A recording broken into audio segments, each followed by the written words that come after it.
बात करने के लिए लॉगिन करें www.astrotak.com। नमस्कार, बहुत स्वागत है आपका। आप देख रहे हैं किस्मत कनेक्शन और मैं हूं आपके साथ शैलेंद्र पांडे।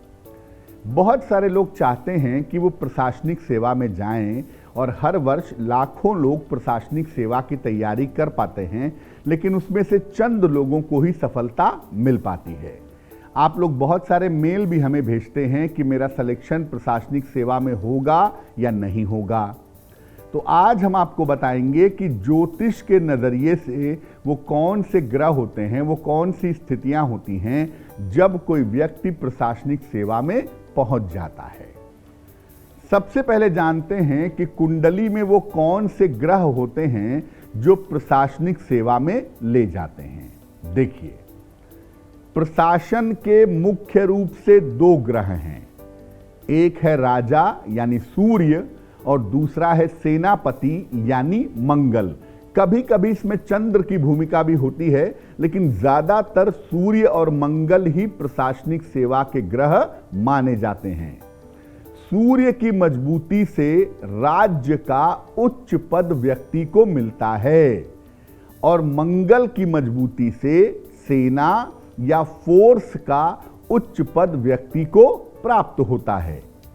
इसके अलावा चंद्रमा भी बहुत बार देखा गया है कि उच्च पद दिलाने में व्यक्ति की सहायता करता है।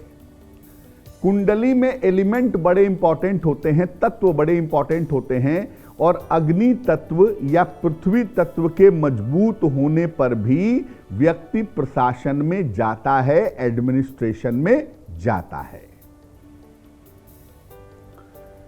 अब ये जानते हैं कि आखिर वो कौन से ग्रह होते हैं, वो कौन सी स्थितियां परिस्थितियां होती हैं जब व्यक्ति प्रशासनिक सेवा में नहीं जा पाता।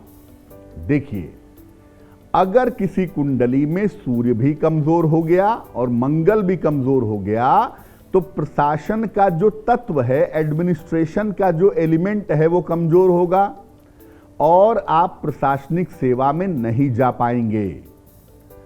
अगर कुंडली में जल तत्व की प्रधानता होगी तो आप क्रिएटिव होंगे, वायु तत्व की प्रधानता होगी तो आप इंटेलेक्चुअल होंगे, एडमिनिस्ट्रेटिव क्वालिटीज नहीं होंगी और प्रशासनिक सेवा में नहीं जा पाएंगे।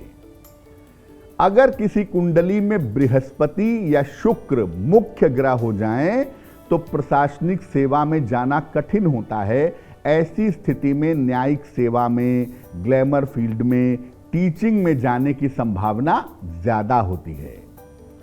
अगर शनि की 7.5 उतर रही हो या ढैया उतर रही हो और उस समय आप तैयारी कर रहे हो तो भी प्रशासनिक सेवा में जा पाना कठिन हो जाता है, क्योंकि शनि कार्य में बाधा उत्पन्न करता है, सफलता मिल पानी मुश्किल हो जाती है। अब ये जानते हैं कि प्रशासनिक सेवा में अगर आप सफलता पाना चाहते हैं तो क्या उपाय करें। देखिए, मेष राशि, सिंह राशि और धनु राशि वालों के प्रशासन में जाने की संभावना मजबूत होती है।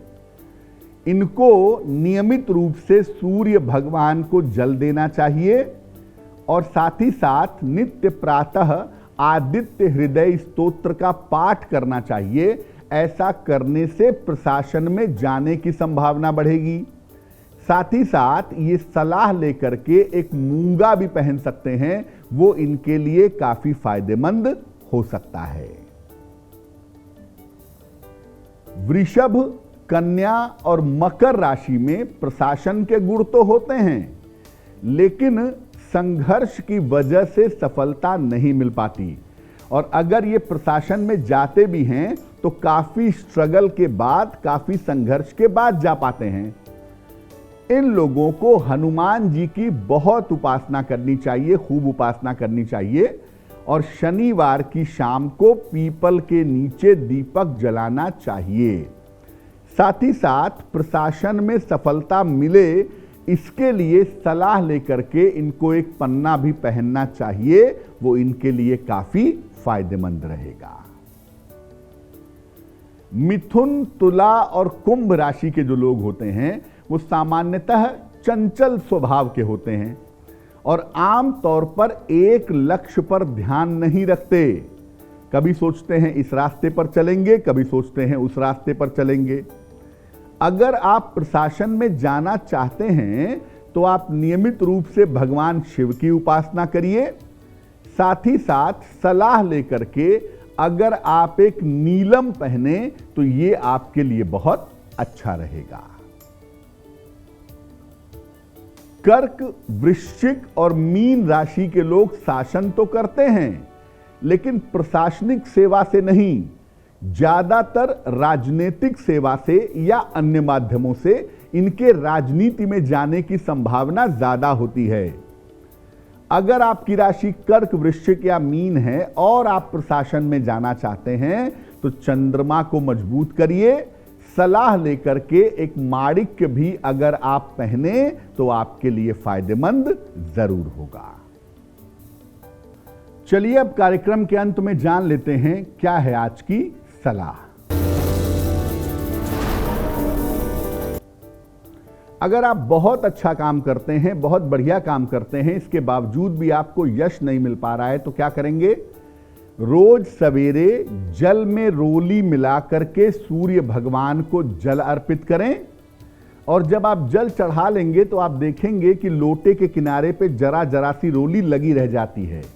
इसी रोली का तिलक लगाएं मस्तक पर या अपने कंठ पर और इसके बाद सूर्य देव के सामने खड़े होकर या बैठ करके हनुमान चालीसा का पाठ करें। अगर आप ऐसा नियमित रूप से करें तो आप जरूर देखेंगे कि आपका नाम और आपका यश बढ़ता हुआ चला जा रहा है।